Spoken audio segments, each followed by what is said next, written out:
না, প্রশ্নই ওঠে না। বাংলা পিছিয়ে যাওয়ার বিষয় নয়, কয়েকটা বিচ্ছিন্ন ঘটনা নিশ্চিতভাবে আমাদের সামনে উঠে এসছে। বিষয়টা হচ্ছে এই ধরনের ঘটনা যারাই করে থাকুক কখনোই সমর্থনযোগ্য নয়, এবং এই ধরনের ঘটনা ঘটে থাকলে যে যে জায়গায় ঘটেছে তাদেরকে কঠোরতম শাস্তি হওয়া উচিত। এরা সমাজের আসলে কীট, এদেরকে মনে হয় না যে এর সঙ্গে দলের প্রশাসনের কোনো সম্পর্ক আছে।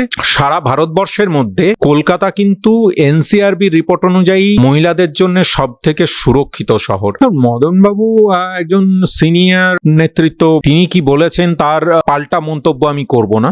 আমি কিছুদিন আগে যেদিন ঘটনাটা ঘটে, আমি সেদিন কোনো একটি সংবাদ মাধ্যমে বসে অন ক্যামেরা বলেছিলাম যে 24 ঘন্টার মধ্যে ব্যবস্থা হবে। আমি আবার বার্তা দিতে চাই, দলের সঙ্গে তাদের কোনো সম্পর্ক নেই। আর তারা যদি মনে করে থাকেন যে দলের ছাতা নিচে থেকে তারা এই ধরনের ঘটবেন, প্রশাসন তাদের বিরুদ্ধে যা যা করণীয় তাই করবে। তার মাথার উপর যত বড় নেতৃত্বের হাতি থাকুক, কেউ বাঁচবে না।